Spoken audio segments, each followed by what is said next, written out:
रियासत कर्नाटक में बीजेपी हुकूमत की जानिब से गौ कृषि पाबंदी को ऑर्डिनेंस के जरिए पास किए जाने के खिलाफ कांग्रेस पार्टी के राज्यसभा रुकन डॉक्टर सैयद नासिर हुसैन ने ईटीवी से बात करते हुए कहा, गौ स्लॉटर बिल तो कर्नाटक में पहले ऑलरेडी था, लेकिन अब जिस तरीके से इन्होंने जिस फॉर्म में लेके आए हैं कि 7 साल की सज़ा होगी और 10 लाख रुपए फाइन होगा, ये तमाम चीज़ें जो आए हैं ये बेसिकली एक कम्युनिटी को टारगेट करने की और समाज में भ्रम फैलाने के लिए बिल लेके आए हैं। मैं तो ये साफ सुथरे तरीके से कई जगह बात रखा हूँ, खाएं या ना खाएं मुसलमानों को कोई फ़र्क नहीं पड़ता है। मुसलमानों के पास क्या चीज़ खाना है क्या चीज़ नहीं खाना है एक लिस्ट है। वो खाने वाली लिस्ट में गाय का गोश्त एक आइटम है। गाय का गोश्त नहीं खाएंगे, अगर नहीं मिलता है नहीं कटेगा तो नहीं खाएंगे।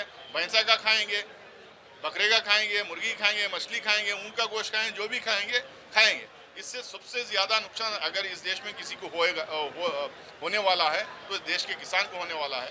जो गाय बीमार हो जाती है, जो गाय बूढ़ी हो जाती है, उसको 30,000, 40,000, 50,000 के रेट में वो बेचते हैं और उनको पालना भी मुश्किल होता है। ये तमाम प्रॉब्लम्स किसानों को आने वाला है। और नॉन मुस्लिम जो लोग खाते हैं, जो सबसे ज़्यादा तादाद में हैं, हमारे से भी ज़्यादा तादाद में जो लोग खाते हैं, वो उन लोगों को दिक्कत आने वाली है। और उससे भी बड़ी दिक्कत आने वाली है एक्सपोर्टर्स को। इस देश का एक्सपोर्ट जो होता है बीफ का, उसमें 98 या 99% नॉन मुस्लिम्स एक्सपोर्ट करते हैं। जैन्स करते हैं, ब्राह्मण्स करते हैं, पंजाबीज करते हैं।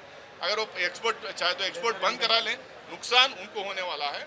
हम लोगों को किसी भी तरीके का इसको नुकसान नहीं होने वाला है। ये लोग कोशिश ऐसा कर रहे हैं, एक पिक्चर ऐसा पेंट करने की कोशिश कर रहे हैं। इस मौके पर इन्होंने कहा, इस कानून से एक ही कम्युनिटी को नहीं, किसान और बीफ एक्सपोर्ट कंपनियों को भी नुकसान हो सकता है। ईटीवी भारत के लिए गुलबर्गा से अब्दुल रशीद हक्की की रिपोर्ट।